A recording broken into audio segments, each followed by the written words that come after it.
Bab 58, Perasaan yang tersesat. Miftah cengar-cengir sendiri setelah pulang dari rumah Laili, karena semua keluarganya menyambutnya dengan baik. Miftah kini semakin percaya diri untuk mendekati bu guru cantik itu. Miftah dengan ceria mengatakan pada Ghazali untuk meminta bantuan melamar, karena dia yakin pasti keluarga Laili akan sedikit segan untuk menolak. Setelah mengambil mobilnya, Miftah masuk kantor. Dia langsung mendapat laporan dari Satpam jika ada yang mencari bernama Safira. Paling dia mau minta maaf, nanti akan aku nasihati lagi agar jangan manggung. Kalau butuh duit, akan aku pinjami, batin Miftah. Miftah masih sibuk, sehingga langsung kerja dan berniat menemui Safira nanti. Sore harinya, Miftah baru selesai dengan semua kerjaan. Dia melirik arloji sudah menunjukkan pukul 4 sore. Aku menemui Safira dululah, gumam Miftah tidak sabar ingin cerita soal melamar mantan gurunya. Tetapi Safira malah tidak ada, membuat Miftah menjadi cemas. Safira tidak masuk kerja, tanya Miftah pada karyawan Yongki. Tadi pagi kemari, dan mengundurkan diri. Kemudian Miftah langsung menelpon Safira, tetapi tidak diangkat. Miftah gelisah. Dia yang kelaparan belum makan siang, mengabaikan diri sendiri dan segera mengambil mobilnya menuju rumah Safira. Di sana, kontrakan sudah kosong. Orang-orang sekitar berkata jika ibu Safira tadi pagi meninggal dan siang harinya Safira pergi dari kontrakan. Miftah langsung menelpon lagi, tetapi masih tidak ada jawaban. Sampai kemudian ada pesan yang berisi, "Maaf, sekaligus pamit." Saat ditelepon lagi, nomor Safira sudah tidak aktif. Di sisi lain, Yongki baru pulang kerja. Dia disambut istrinya dengan secangkir kopi dan senyuman termanis. Nikmatnya hidup ini, gumam Yongki. Masih panas loh mas, ucap Indria memperingatkan. Justru yang hot-hot yang lebih mantap, jawab Yongki mengedipkan sebelah matanya pada istrinya. Indria hanya tertawa, karena suaminya memang seperti itu sejak lahir. Baru saja Yongki ingin meminum, tiba-tiba pintu rumahnya terbuka dengan keras, sampai membuat Yongki kaget dan kopinya tumpah. Astagfirullah, Mif, kamu ini bisa sopan santun gak sih? Kalau masuk di rumah orang, ya salam dulu, jangan seperti orang mau nagih hutang, bentak Yongki sambil membersihkan kemejanya yang ketubahan kopi. Yong, tolong aku, ucap Miftah panik. Ada apa? Tanya Yongki dan Indria penasaran. Safira, dia pergi. Ternyata semalam dia terpaksa manggung karena untuk membayar ibunya yang dirawat di rumah sakit. Tetapi paginya ibunya meninggal. Dan setelah itu dia pergi. Dia pergi kemana, Yong? Ayahnya sudah lama meninggal, ucap Miftah frustasi. Yongki yang tidak tahu apa-apa hanya melongo saja, mendapat berbagai pertanyaan dari Miftah. Innalillahi, semoga ibunya Safira diampuni segala dosa dan diterima amal baiknya. Saat ini Safira pasti terpuruk sekali, gumam Indria ikut merasakan kepedihan. Dia sangat tahu bagaimana rasanya kehilangan. Innalillahi, kasihan sekali Safira. timpal Yongki. "Yong, bantu aku cari Safira," pinta Miftah. "Lalu kita akan cari kemana?" tanya Yongki. "Aku juga tidak tahu.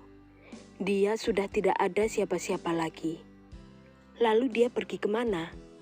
teriak Miftah seperti orang gila.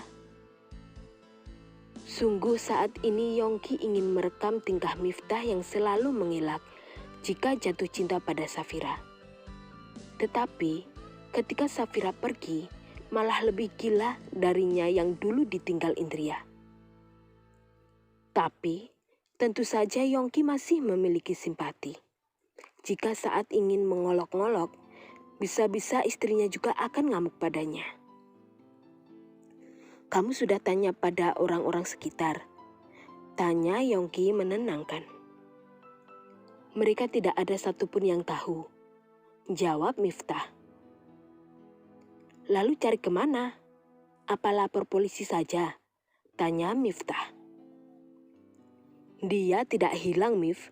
Dia pergi atas inisiatif diri sendiri," jawab Yongki menyadarkan Miftah. "Lalu aku harus bagaimana?" bentak Miftah. Yongki dan Indria juga ikut bingung. Mereka tidak menyangka jika hubungan Miftah dengan Safira tidak sedangkal itu. "Coba aku tanya ke Laili. Dia gurunya. Siapa tahu masih berkomunikasi dengan Safira," sela Indria. Miftah duduk sambil meremas kepalanya yang terasa pusing. Sedangkan Yongki menepuk bahu sahabatnya agar bisa kuat. Biasanya Miftah cerdik. Saat Yongki dalam kesusahan, selalu memiliki 1000 akal. Tetapi kali ini ketika dirinya sendiri dalam masalah besar, malah Miftah tidak bisa berpikir sama sekali. Miftah seperti orang bodoh terus-terusan menelpon Safira. Tetapi hasilnya sama saja, yaitu sudah di luar jangkauan. Indria mengambilkan minuman untuk Miftah dan mengajak makan agar tidak lemas. Setelah makan, Yongki menahan Miftah untuk pergi. "Ada apa?" tanya Miftah lemas. "Kamu harus berani jujur pada dirimu sendiri. Apakah kamu mencintai Safira?" tanya Yongki memastikan. "Tidak, aku mencintai Laili," jawab Miftah. "Lalu, apa yang barusan kamu lakukan?" "Kamu frustasi saat kehilangan Safira," balas Yongki. "Mungkin karena aku sudah menganggap dia sebagai adik." "Jangan mengulangi kebodohanku, Miftah," sela Yongki. "Aku juga tidak tahu, Yongki. Aku mencintai Laili. Aku ingin dia menjadi istriku.